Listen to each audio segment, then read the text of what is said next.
Fox News decided to show the video of the recent ISIS execution. This sparked some controversy. So let's listen to Chris Hayes and his guest on MSNBC discuss it. Appearance of this video on a major U.S. media outlet on its website. I mean, what's the significance of that? Is that not significant? Do you have a feeling about whether videos like this have enough newsworthy value?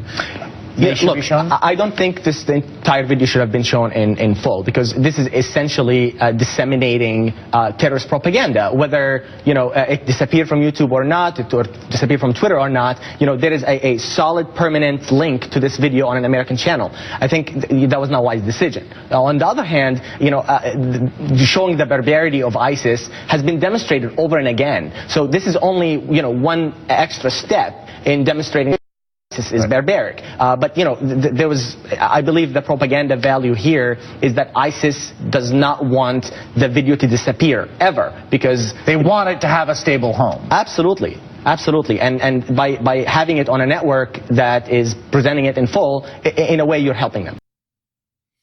I could not disagree more. You're helping them. So if the Nazis released a video of them shoving people in the gas chamber, your neighbor down the street, Bob, would go, now I want to go join the SS. No, you're brazenly overlooking the fact that most people hate it. No, very few people are watching it and going, yeah, now I'd like to go join. In fact, this has done the exact opposite. It kind of united the Muslim world against ISIS. There's articles out about that today. So if anything, you should show the video more. Show it more to get everybody together to be united against them.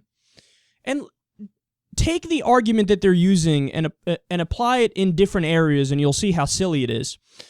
So what? When Chris Hayes, for example, had that KKK guy on and he interviewed him, does that mean that Chris Hayes supports the KKK? Because that's the argument they're making about Fox. Oh, Fox, their website showed the video. That means they're supporting ISIS.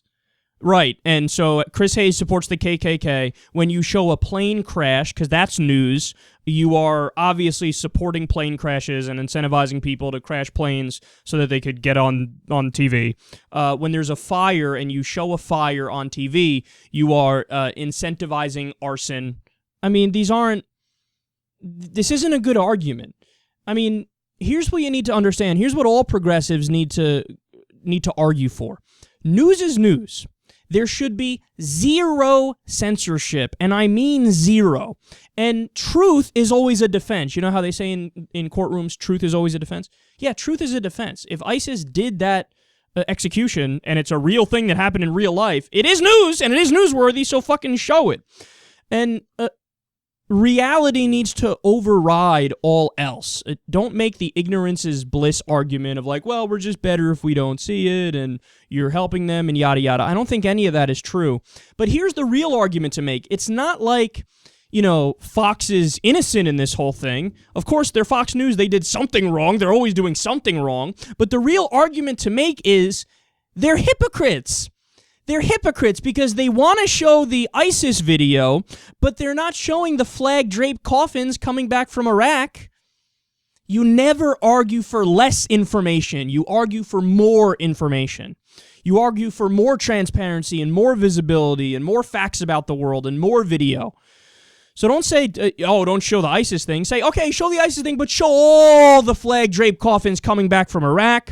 And how about this? You show the video that recently came out of Saudi Arabia of the beheading that they did in a public square. Saudi Arabia beheaded 21 people in the year 2015 alone. Last August, they beheaded 19 people. And they're beheading people for sorcery, witchcraft, atheism, drug smuggling, all things that are not real or not crimes. They're killing people for it. They are ISIS if ISIS was an official government. So since they're our ally, we don't want to cover it. We don't want to talk about it. We don't want to show anything about it. But with ISIS, since you want to fight them and you want boots on the ground, then you push out this stuff nonstop. Here's what you need to do. Show both. Show, hey, look, this is what ISIS did. Oh, look, this is what our allies in Saudi Arabia did. Oh, it's the exact same thing. And by the way, if you show what ISIS did, and then you also show the flag-draped coffins coming back from Iraq, the response wouldn't just be, oh, let's go invade right now, because people go, oh, we'd invade, but oh, wait, there is a downside. The downside is, you know, you lose all these brave young American men and women who stood up to fight for their country. So everybody needs to argue for more information, more video, more knowledge, not less. It really pains me that I've seen a lot of liberals now today are saying, oh, how dare Fox News play it? No, you're missing it, man. You're too quick. You want to critique Fox so much that you're just willing to jump to any argument to critique them. Don't be like them. Be smarter than them. And to be smarter than them is to say, the problem isn't that you showed it. The problem is you're not showing everything else, which you should show, which puts everything in context.